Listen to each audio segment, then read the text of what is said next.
Welcome to the Saltwater Edge podcast.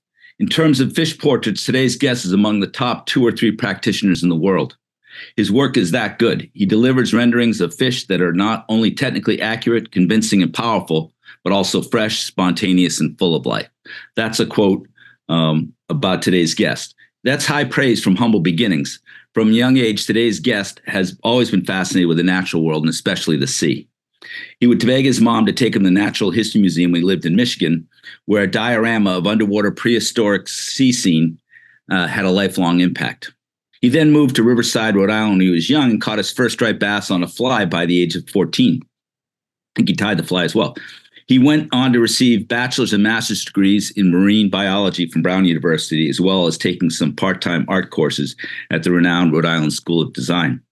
His on-the-water research filled his notebooks with observations and sketches. This led to various fisheries research jobs in Alaska, Oregon, the Caribbean, Costa Rica, and finally, or ultimately, the Florida Keys. All the while, he filled his sketchbooks. While in the Florida Keys, he made paintings after work in the back of a converted school bus, and in 1997, he walked into the Game Fish Gallery in Key West and was shocked that they wanted to hang and sell his painting.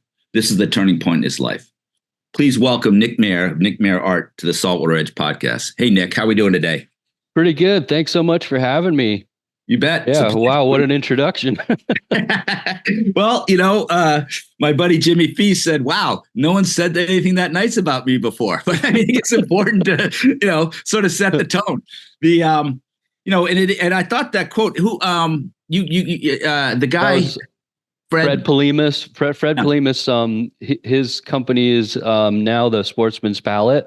Yeah. And he worked for the J. Russell Genesian Gallery in Fairfield, Connecticut. Gotcha. And he's involved with the Fly Fishing Museum as well, I believe. He is. Yeah, I believe he's on the board. Uh-huh. Yeah. Okay. Yeah, because I recognized the name when I saw it. That's a hell of a quote, And I know there's different styles of art, and I think of the Denton prints that the state of New York hired this guy, commissioned, I guess is the artist's word, to paint every fish native to the state of New York. And there's beautiful, I've got the striped bass. I know Iron Man's got the striped bass, but he did the American eel. He did brown trout. I mean, I think he made it, but it's quite a few different species, and it's remarkable, but it's a very detailed, no interpretation, right? I mean, that's the kind of art is that called?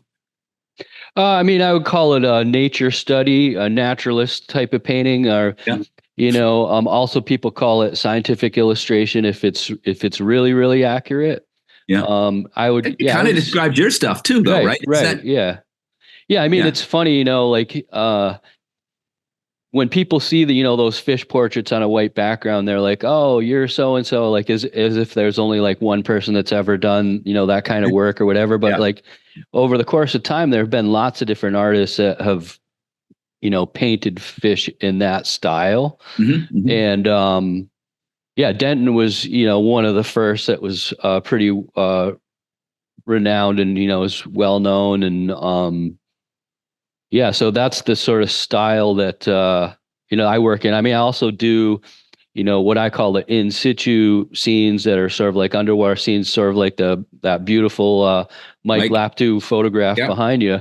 But it seems like what I'm more known for are the scientific illustrations, the fish. It's interesting because I was in with my wife. We're on vacation. We're in Lewis, Delaware, and there's some kind of it's not junk, that'd be wrong, but some consignment kind of lots of different stuff, no order, right? And I'm like, it's killing time. And from like 30 paces, I saw a Denton print of an eel, and I just walked over sofas and got shit out of the way. I'm like, yeah, this. I took it right up to the front because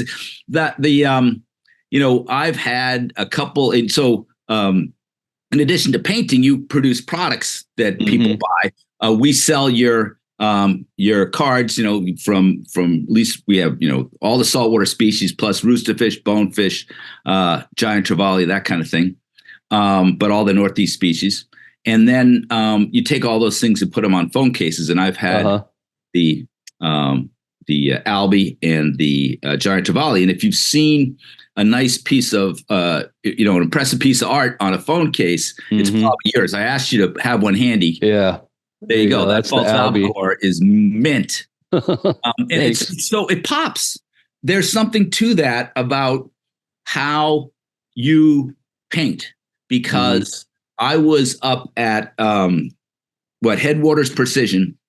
It's they manufacture the saltwater. They manufacture the reels for Orvis, and this great guy Norm, and he has a hallway leading in the. I mean, you had to have been there, right? Because you hung them probably. But yeah, I did hang them all. it's got to be 4 or 5 on each side. Oh, that was a huge project. Yeah, It is so impressive when you've got your face 2 inches from the thing. And I don't know. It's probably 5 or 6 on both sides of the hallways. I remember, but I literally lagged the tour by they're like, and they come back and oh, there you are, and I'm like on the third one. Just sort of, it's so good. And the thing that I think that blows my mind about your work, and my good friend Kenny Abrams, is the level of detail on some of it. He does some watercolor and other stuff too, but there's some stuff he painted the cover of a book, penciled it first, I guess. All the detail, the grains of sand. Yeah. And I've seen the scales you do on the Atlantic salmon, for example, or the trevally over your shoulder. Yeah. It's how do you get that done? Well, yeah. I mean, thanks for your compliments. I mean that project at Precision Headwater. Yeah. I think what's cool about that is all those prints are extra large, so they're like at the biggest frame size that I sell. And those Norm. Yeah.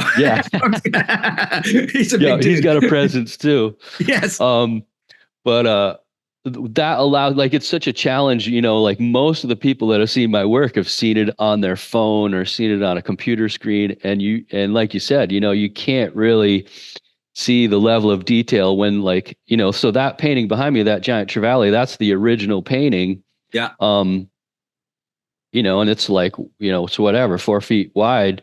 And, when you walk up to it, it doesn't get like with a digital image, the more you zoom in, the more pixelated and blurry it gets, but that gets more and more sharp, and you can't, it's so difficult to kind of communicate that like online digitally. But, anyway, yeah. So, I mean, for me, it comes out of, just this passion for fish and wanted to capture their essence. And like with this false albacore, the phone case here, that was inspired by a painting by a fish I caught off the shore at the gut on Martha's Vineyard. Yeah. And those fish that day were, I mean, you're like a albie expert, so you've seen them in all different colors. And I'm not sure if it's the green in yours is that's what's remarkable. Yeah. Those fish were like chartreuse. They were so green. And like, I've caught other fish like off of the Cape that are way more like around the turquoise spectrum, but I really wanted to, even though I've painted, like, I think this is the 4th albie I've painted, in this style, I wanted to paint one in that green, that with that greenish sheen like that. And, I mean, painting all the scales and getting super accurate, it's just like, it's not like this laborious chore, like where I'm just sitting there painting. Like, I mean, sure, it does take hours and hours, and it can drive me crazy. Like that trevally like took forever, but it comes out of passion, and it's just like a cool process to see it come to life. Yeah. Well, I noticed in the Atlantic salmon that the scales were not quite hearts, but because they wouldn't have the dent in the top, but they were each to each other symmetrical. Kenny in the sand, you can, they don't have to be the same. The ones that do are really remarkable. I know you had from the very beginning, a real interest in fish and fishing and the outdoor world. And, so I kind of recognize there are a lot of artists out there, and you've told me before that there's different ways to do things. This isn't the only way. This is this sort of taxonomic, scientific is one way. And you said yourself, I guess earlier, that you do some stuff, more in the scene. Is that what it means? Yeah, yeah. Good enough. And so there are a lot of artists out there. What does it take to become one of the top 2 or 3 in the world, as Fred described you, at least in that specific, genre? What, tell me how you got there. Well, I mean, I don't know if you ever saw this. There was this documentary about this sushi chef in Japan. I think it was called Hero Dreams of Sushi. And I remember one line in that where he said, just do the same thing over and over again for your whole life. Just, and that's like, he's just like a robot. I don't know if he's still alive anymore, but he had this, world renowned sushi restaurant in Tokyo. And I don't know why, but that stuck with me. And it's in some ways, people from the outside might think, well, geez, doesn't that guy get bored of painting like one fish after another? And, it's all the same or whatever. But to me, it's not all the same. Like if there was enough time, I would just paint fish every single day. Obviously I have to run most of my time. As you know, you don't get to fish every day, even though you own a tackle store. It's a lot of your time is spent doing the admin stuff. But I mean, I just have sort of locked into this style and tried to perfect it. And just to, when I look at the yellowfin tuna that I painted, 20 years ago or something, I've seen that in English Journal. Right. Yeah, it might be one of my more recent ones, but I mean, because I've done various versions, but if I look at some of the ones that I did, back in the 90s, I just feel like it's worlds of difference. And, but I think it's not necessarily like a, God-given talent. It's more like just sort of hard work or practicing over and over again, sort of like playing the piano or something. Or making free throws. Yep. You just got to jam them out. Any chance you got within arm's reach one of your notebooks from 5 or 15 or not years ago age? You know what? I have a sketchbook right here. Thanks.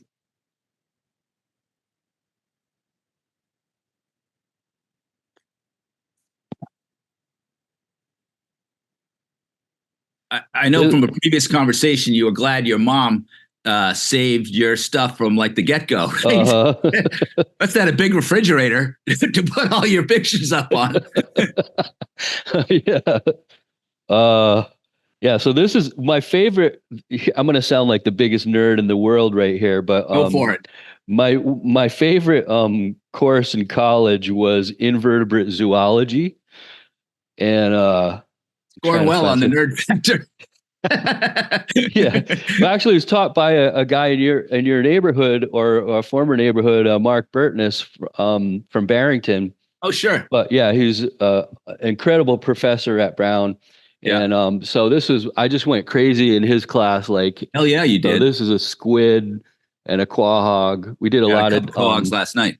A lot of dissections. This is a green crab. Wow! Oh my Lord. And this is just with like a ballpoint pen. I just ate that course up. Yeah. Barnacles. But yeah, so it's sort of my way of understanding things is to draw them. Yeah. Like when we're having a discussion about. Yeah, because that was one of the things that I picked up in researching for this is that you started notebooks back in Riverside, at age 6, and and I would think all these different stops along the way, Alaska, Oregon, whatever, have only made for more notebooks and more observation and more detail. Do you well, let's take this example. I'm sitting on an ATV in Los Barriles at Rancho Leonardo, right? Me and the guy who runs Van Stahl, we're down there fishing for roosterfish, and out of nowhere, I get a "Hey Jenks" in the middle of the boonies in Mexico. "Hey Jenks," I turn around, it's you and your family. I know. You were down there doing the work, right? You were there to catch. And how do you? It was fun to have a couple of days with you there, but how do you take that fish when it's in your lap, or on the beach, and because you're in Vermont? and it's on a big table and it takes a long time. You're a long way from Mexico or wherever the giant trevally came from, or the brook trout stream or whatever, all the stuff you paint. How do you get from there to the work in Vermont? Yeah, that's a great question. I get that all the time, being in a landlocked state, and most of my, I studied marine biology, and most of my work is like ocean fish. But yeah, I mean, just to go back to Baja, that was such a wild experience, just randomly running into you and Captain Craig Cantalmo, and we're all like running up and down the beach looking for these rooster fish. And I'd do it tomorrow if I could. Oh, that is a good time. That was a blast. Yeah. But yeah, I mean, it's a sort of a combination of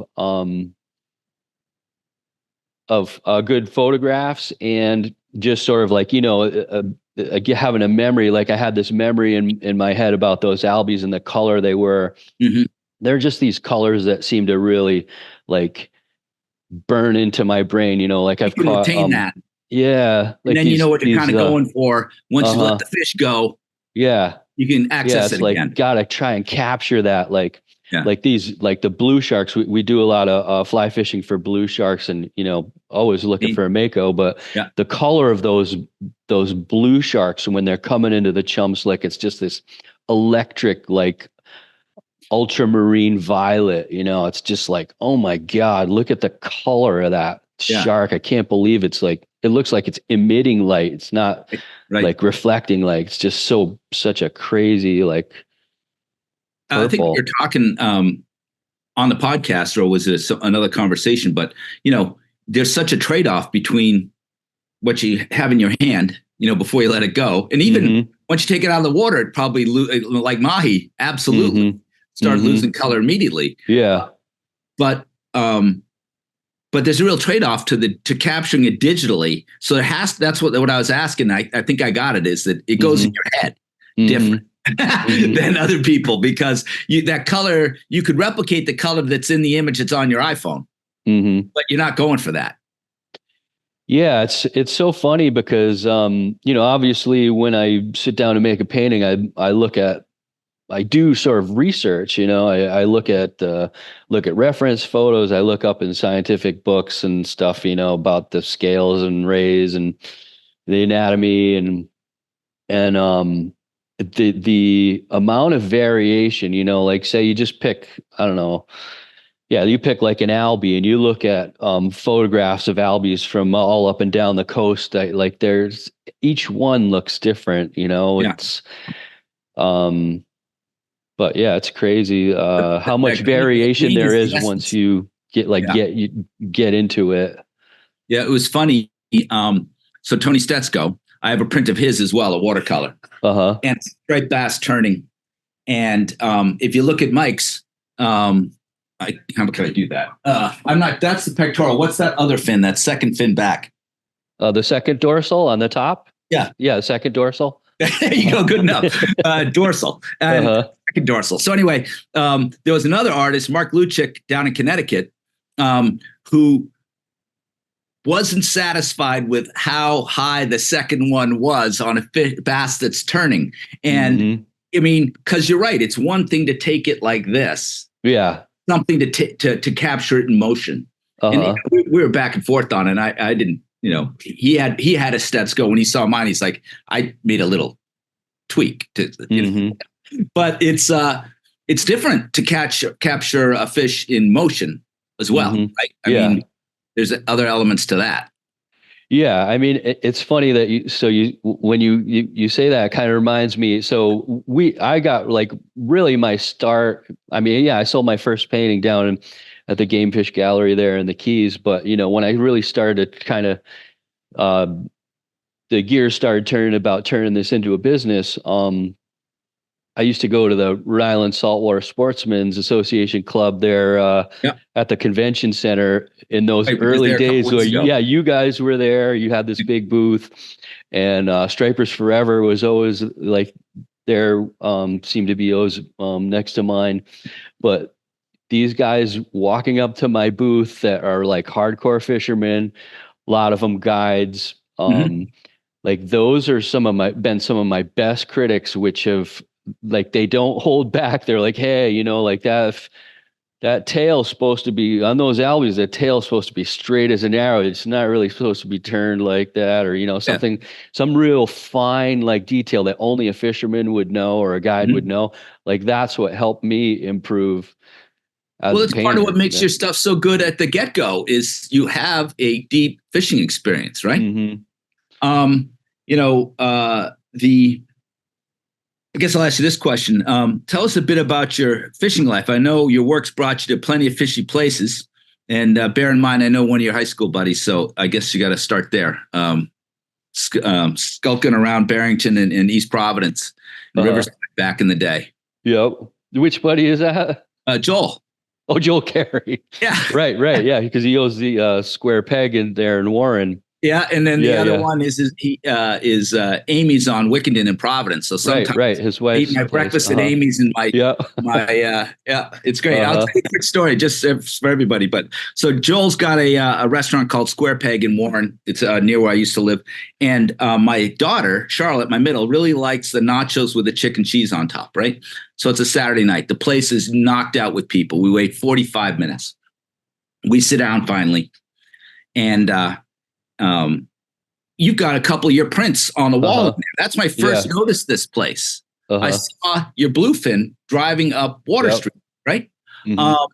And I said, oh, that looks like my kind of place. I go in, I was single at the time. I go in a couple nights later, the Bruins are on the TV, and I'm like, oh man, I could do this every night. So anyway, I'm there on a Saturday night with Charlotte, and place is packed. And Joel comes out of the kitchen, wiping his hands, walks all the way through the restaurant, comes up to my table and goes, Jenks, I need a big white fly. And you see my Charlotte go, like that's a big deal, right? Because here comes the star of the show across the restaurant. It was pretty fun.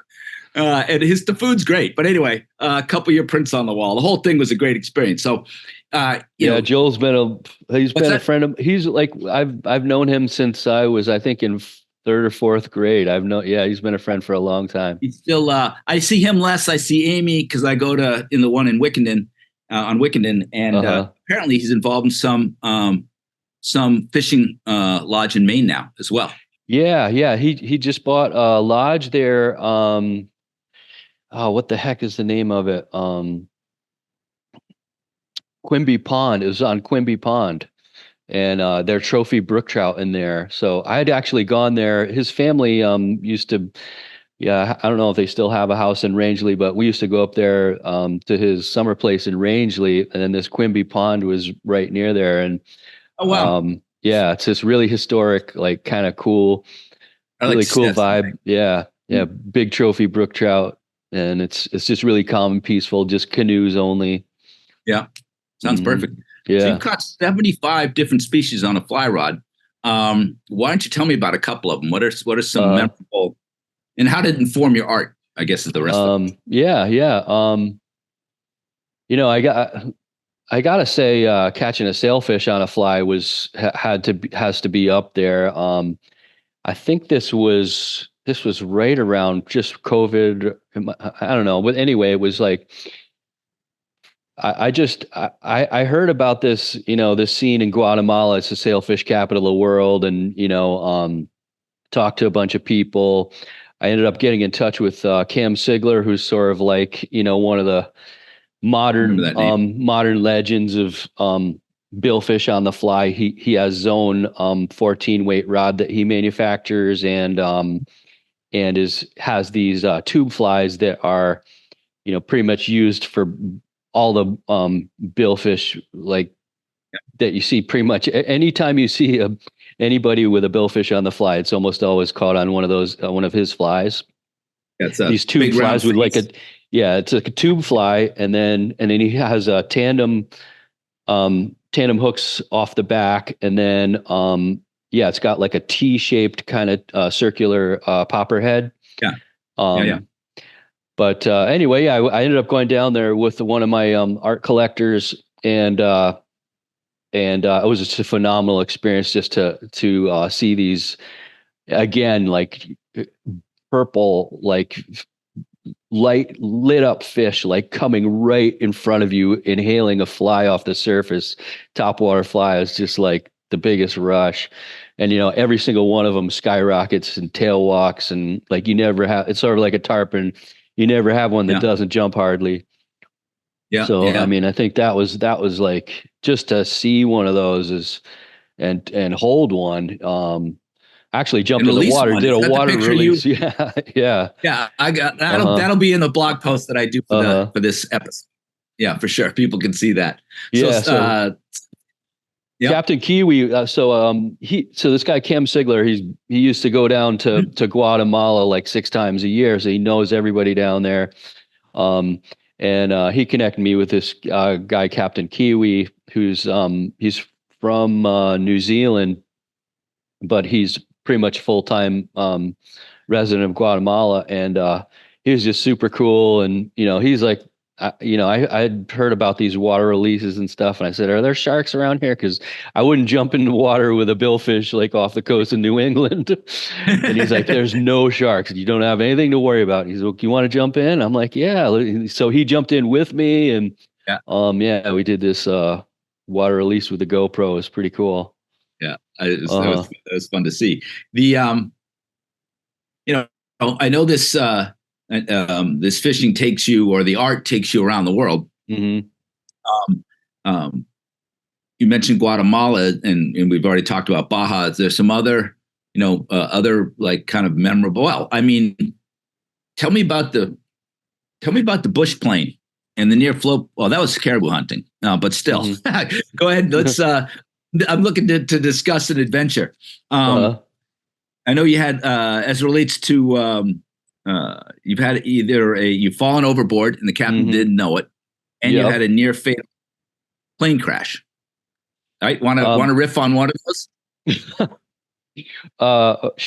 Sure. Well, I guess the fishing boat in Alaska. So I was working on a commercial fishing boat up on Kodiak Island. I had originally gone up there to do fisheries research. Before I went full time as an artist. I originally studied, as you said in the intro, studied marine biology at Brown and worked a bunch of different research jobs doing that. So I was doing, I don't know if you remember the Exxon Valdez oil spill. Right. Yeah, back in the 80s, I believe that was 80s or 90s. But anyway, we were doing research on the effect of the oil spill on the salmon. And that was a seasonal job, and then I got a job on a fishing boat.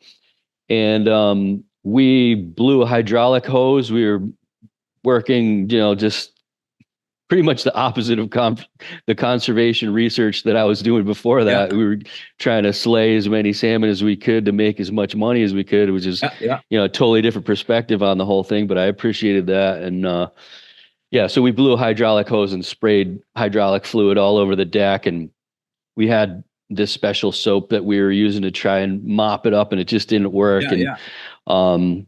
We lost a bunch of those fish. And so the captain wanted to make up for lost time. So we fished for like 48 hours straight. And I mean, a normal day was 21 hours anyway. We'd sleep for 3 hours and we're just always like barely awake. Wow. Probably not the best thing when you're doing this dangerous work, but so it's kind of like a football team kind of play where like when we would set the net, people be throwing stuff and, all in kind of like this sequence, and you pull this lever and stuff like that. And we were going through the sequence, and I slid all the way from one side of the deck all the way across to the other side of the deck backwards and flipped over into the water. And all I had on was my raincoat filled up with air and like a life jacket, and floated me up. And so I didn't go in to the prop or anything, but when I came up, all I see is the stern of the boat going away from me because the captain didn't know I had fallen in. I'm like, oh shit. I can't imagine. I mean, I've thought about it before because I have another friend here in town who something similar happened to on a tugboat, and the captain had the awareness. Yeah. But I mean, it's got to be must give you chills just even and it was because of the fluid that was all over the deck made it slippery. Yeah. We just couldn't get that we couldn't get it cleaned up. It was just, like on walking on like wet ice. It was so slippery. Yeah. Yeah. Wow. And so how'd it work out? I mean, obviously it worked out. Yeah. Somehow.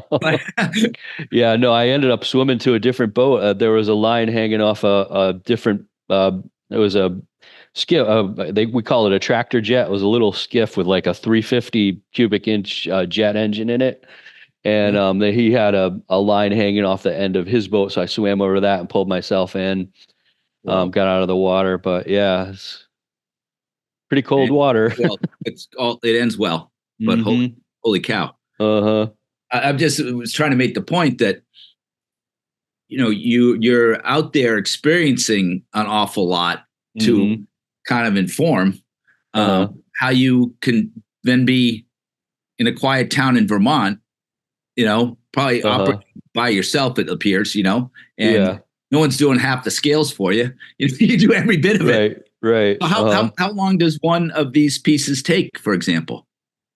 I mean, it really, I think it varies with the size and complexity, like one of the, well, I guess the biggest watercolor painting I've ever made is a giant bluefin that was 10 feet wide that was painted at actual size.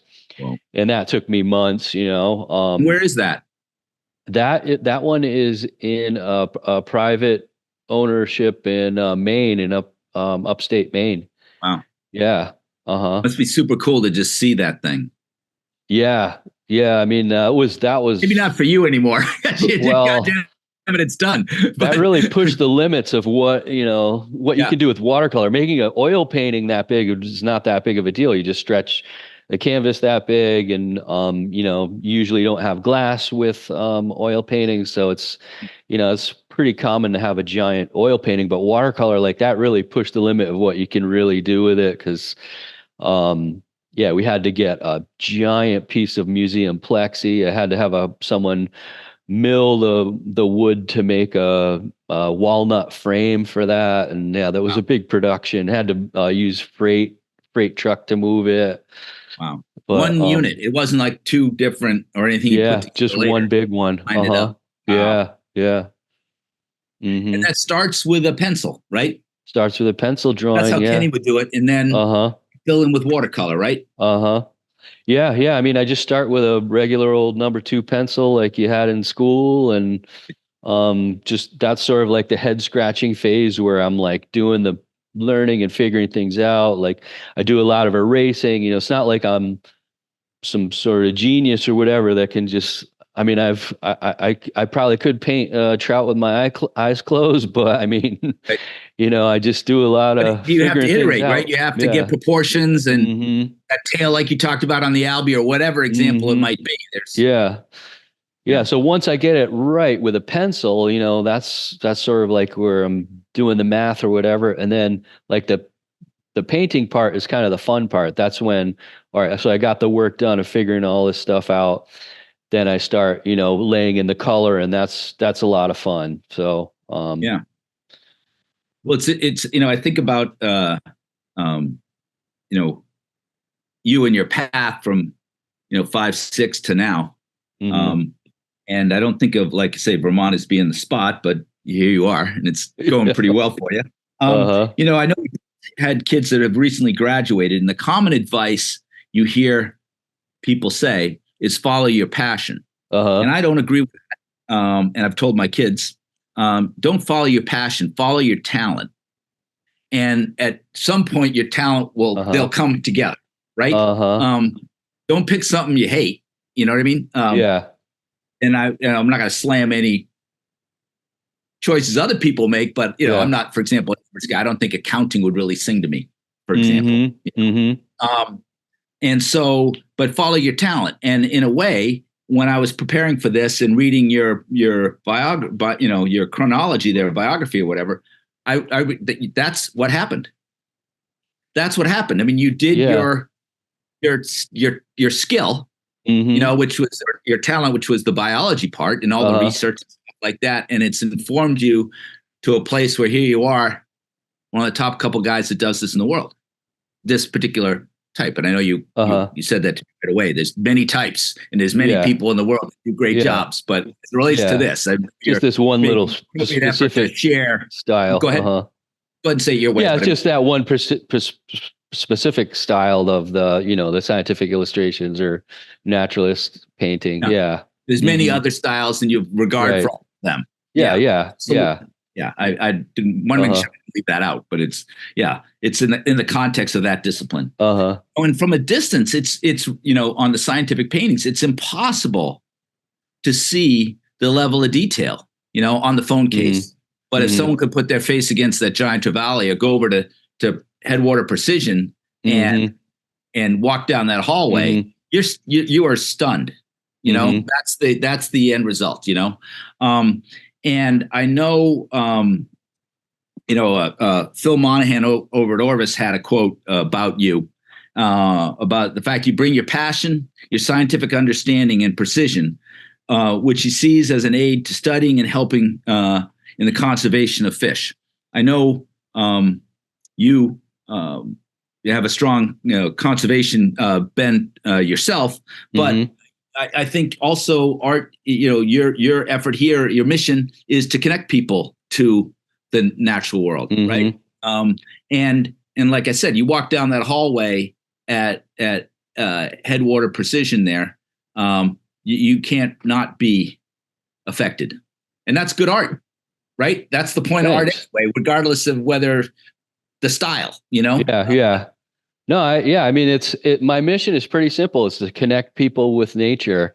And I feel like just exactly what you're saying, you see the beauty of a algae, like it's so fleeting when you're trying to release, if you're trying to release them properly, at least, right. You got to get them back in the water. But, when you can sit in front of a painting and just stare at all the little details, and like you gain this appreciation for it. And yeah, I think that just helps, people like handle fish nicer when they release them, or, just sort of, especially in this day and age where there's so many people that don't even go outside anymore, right. To sort of keep that connection between humans and nature, I think is important. It's interesting. I don't know how, and maybe I'm, seeing it myself, but me, Peter, is seeing it, and it's not something you put in there, but that albacore and the bluefin are solid, powerful, the muscle that is them. And you see one like your native brook trout, the kind that would, put 5 in your hand, the small ones. But you can, the beautiful colors and all that, but you can just see a texture or a, that difference too. I mean, they're not, I'm probably having a hard time describing what I see, but it's the iridescence of some fish. Yes. Yeah. I mean, it's and the muscularity. Yeah. I mean, kind of going back to what you're saying before, like I don't feel like I went to school for biology and, studied marine biology, and then that was all thrown in the trash because I became an artist.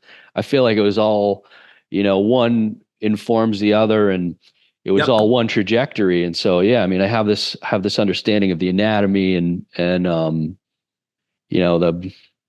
the sort of the best skill you can have as a scientist is to make, solid, astute observations. And, that's what I do with making these paintings. Is it takes a lot of patience to be able to just stare at something and try and figure it out. Like some of these fish, like especially like the tuna, the scale patterns on tuna are just, if you ever next time you're in front of a tuna, take a really close look at the scales. It's like, they're just like, got scales going in all different directions. It's not like these scales all covering the fish, like, say like a carp is about the simplest, right? You just got all these big scales covering the whole thing. With a tuna, they're going every which way in different sizes and different shapes. And it's crazy. It's like, it's makes you appreciate it more. Little pockets for the fins to go into. And the algae, that's an algae thing that I love.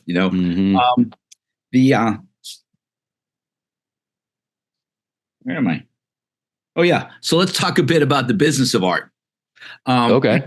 Because I've bought a couple of your phone cases over the years, and like I said, we do well with the greeting cards. We'll have to restock them before the podcast comes out as customer service issue there. Uh-huh. You go from roosterfish to tautog.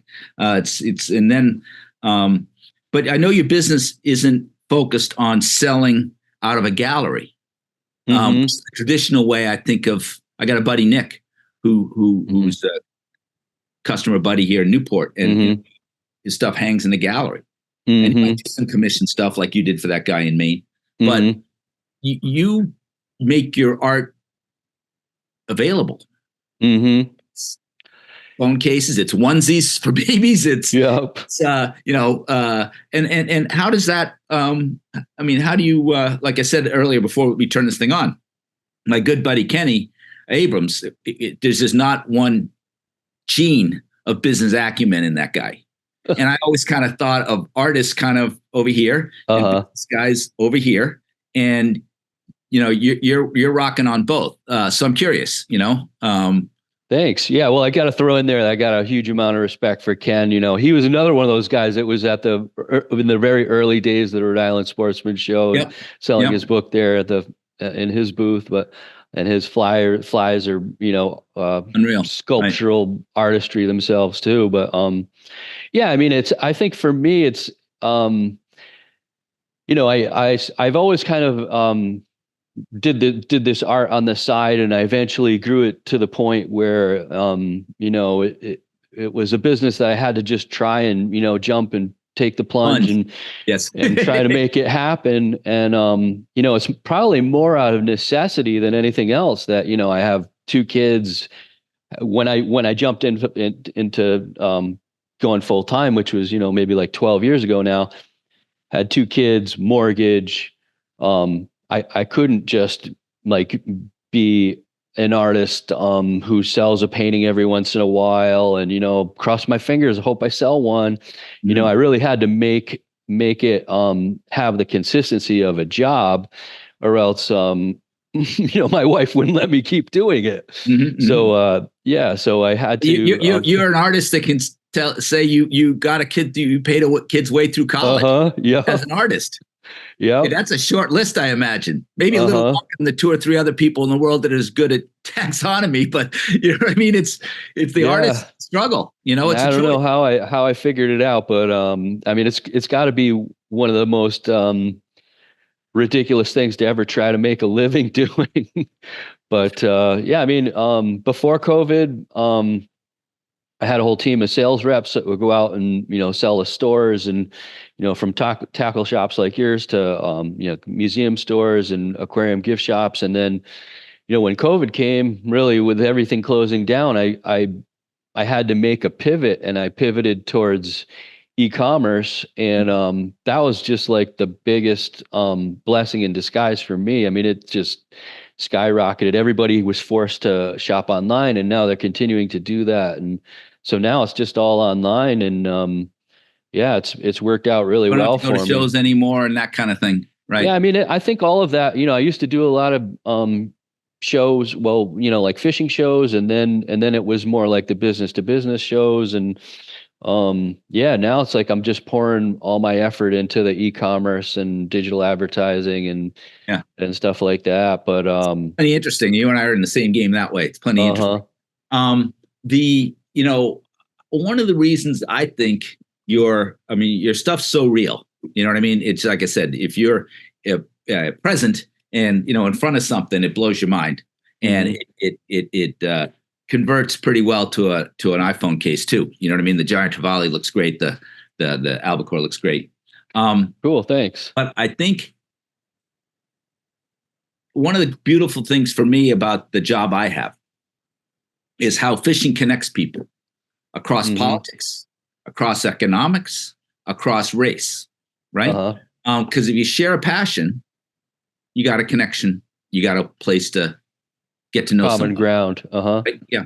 I mean, I go to a cocktail party, I look for the fish belts, and I start there. The other guy I probably want to talk to, right? But anyway, and so on the iPhone, on the phone case or whatever else, I mean, it's the kind of thing that you see somebody else who shares your passion. And so I think in a way, as people quote, identify as a fisherman. This is they might find your stuff, and that's what they send their note cards on, to Tog note cards, or if they're a hardcore Tog guy or something like that. So I can see how more and more people incorporate take advantage of the fact that your kind of work exists. Yeah, I mean, I call it functional art. The art being in sort of everyday places. And I feel like I wanted to make my art accessible to, all people that, not everybody has the ability to, drop 10K on an original painting, big original painting or something. So, for whatever, 40 something dollars, you can get the phone case or, a book or a print or a t-shirt, like those kinds of things. Just allow like my art to be, allow people evolve. Yeah. More available. Yeah. So, you should find a place to put it where people can go see it, because it does, at scale, it blows you away. I don't know if Norm wants a whole bunch of people trouncing through his place, but that's what I'd recommend. So let's change gears here. So first I would just say that, this just for everybody, this podcast is brought to you by the Saltwater Edge and saltwateredge.com. And your purchases help fund the production and the costs associated with putting this podcast on. So next time you're in need of anything in the surf, fly, light tackle, or jigging category, think of Saltwater Edge. We appreciate it. The Saltwater Edge exists to help you make the most of your time on the water. So changing gears. And actually, I know I've left something out already, so I'm gonna bring it up. Your passion for muskie, because you did throw me an invite once years ago, and I need an open invite. I need to rekindle that. Yeah. We did our Albie shots at Agassiz Beach in Newport. I need to go there for the other end of that. Let me crash on your couch a couple times too, I think. We'll figure it out. But so anyway, can you make it? It's hard, I guess, for you to do this in the sense that you have, 75 different fish you've caught on fly, and I know you fish a fair amount of spin too. So I guess I would maybe scratch that question and say, what would be 2 tips you would provide people with your experience of catching so many different fish? I'm thinking this is a better question for you.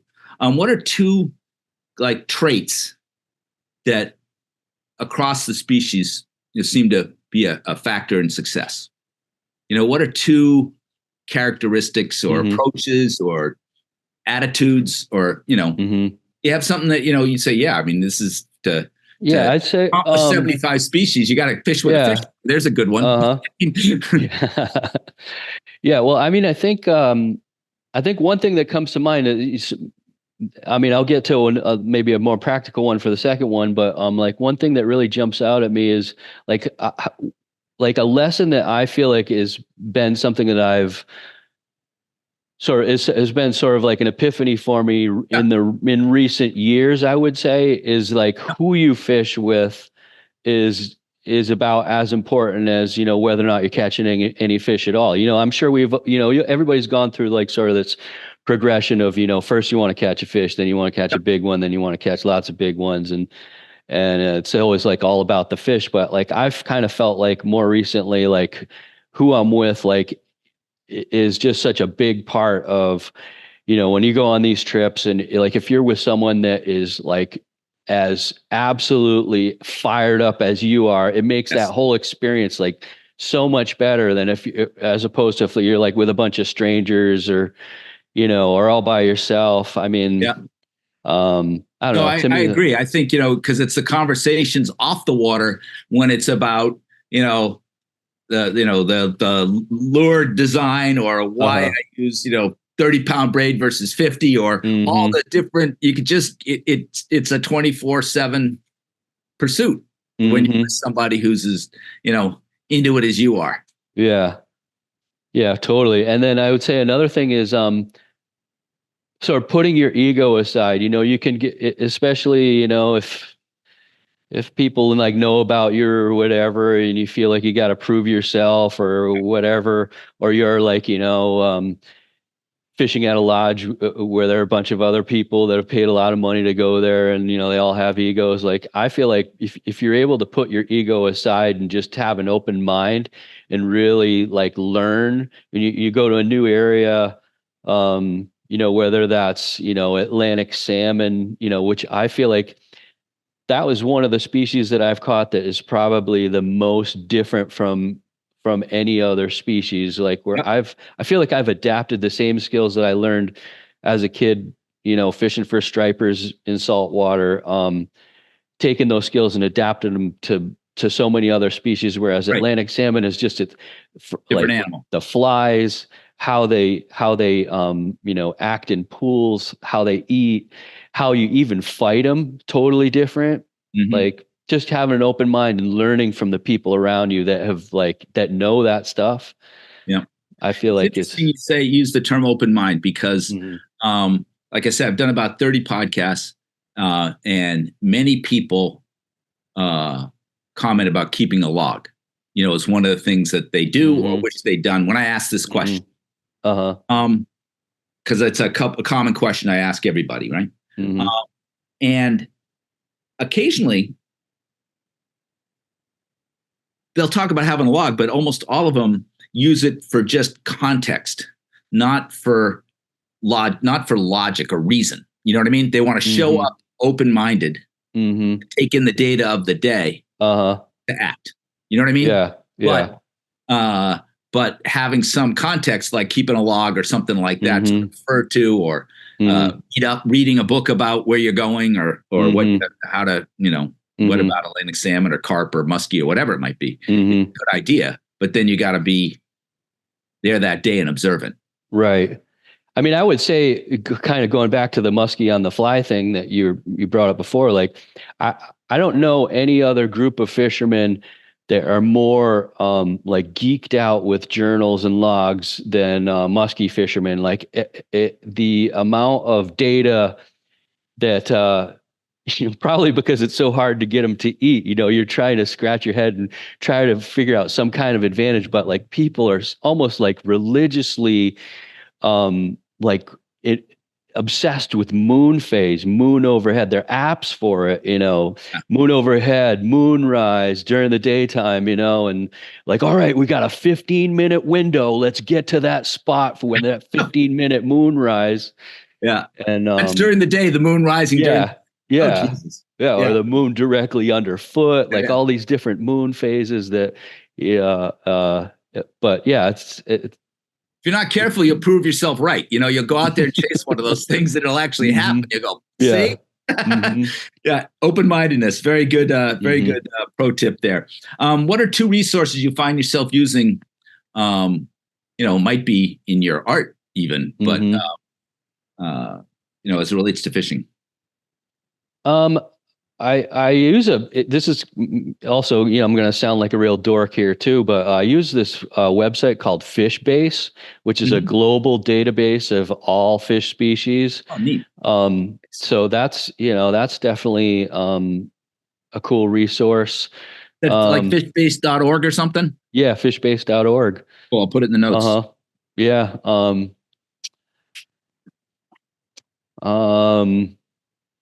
How about just to go out and just if YouTube? You're going to go, you're in Vermont. If you're going to go, fishing this afternoon, what's a resource? Well, another one I use is Onyx, where you're looking at, it shows you this incredible like live view of whose property you're on.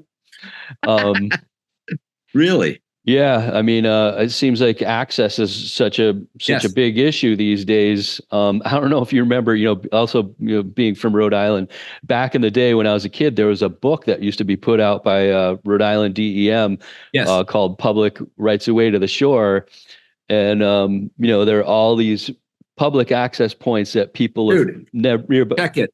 There it is. Check it. 1970. Okay. I testified on Monday night at the State House around access. And so I had this like on the table, Awesome. And it's Good for you, Yeah, man. I can't I believe had that. it, like I said, I had it in Providence on Monday night, so that's why I knew exactly where it was. Yeah. Yeah. My dad gave me that one, And back he in the gave me this. 80s. Yeah. Yeah, it's 1970. Uh-huh. But Onyx now is this Yeah, app on your phone where you can see, in real time where you're walking, if you're on somebody's private land or if you're on public land. yeah. So, I think that's another cool one, And that's cool resource. onyx.com dot whatever. Yeah, it's like an app on the App Store, ONX. ONX. Uh-huh. I spelled it with a Y. ONX. Mm-hmm. I'll go look for it. Thanks. Mm-hmm. Well, I got one more question for you. The one I didn't tell you about. Okay. If you had one more day to fish, what would you be fishing for and where? Not spot, but when one day left. You got 75 species under your belt, I'll remind you. And so why don't you tell me which one you would spend your last day on Earth fishing for? I'd have to go to the Seychelles because I know you've been there, but I haven't. Oh, all right. I want to catch a GT. I've never caught a GT on the fly in Seychelles. It'll ruin you. Yeah, I got to get there someday. But I would heartily recommend that. It was my 60th birthday. Yeah, I remember that. Yeah, you ended up with Jaco Lucas out there. Yes, yeah. Right? Yeah. A great time. Yeah. That movie, Gangster of the Flats, is what, inspired me in the first place. Yeah. End up on a trip with him as my roommate was, what do you call it? Awesome. Serendipitous, yeah. Yeah. Uh-huh. Well, that's great. We will put the resources to find you in the show notes, but I give you a minute to tell people where they might go to find out more about Nick Mayer. Thanks. Yeah, if I could just show you this book real quick. So this is my latest book. It's Fish ABC's book for kids. One fish for every letter of the alphabet. Yeah, one fish for every letter of the alphabet. And nice. So that's my latest book that just came out, which you can find on my website, nickmayerart.com. So all of my social media, website, everything is all Nick Mayer Art, NickMayerArt. Excellent. So YouTube, Instagram, Facebook. We'll have all that in the show notes, and you gave me the links to your social. We'll get all that. Awesome. Nick, it's a treat, and glad we reconnected. And I know your son went to college in Rhode Island, and Roger Williams. COVID was in there too, but I don't think guys on each other. So I'm glad we're doing it now, and we'll get that muskie thing sorted out for sure. Yeah, right. Open invite. All right, love to get you out. Text on that, and then obviously any revisit to Rhody, hit me up. All right, definitely. Thanks so much, Peter. It was a real pleasure. Yeah, great conversation. Thank you. You take care, buddy. All right, you too. Thanks. Yep. Bye-bye. Bye.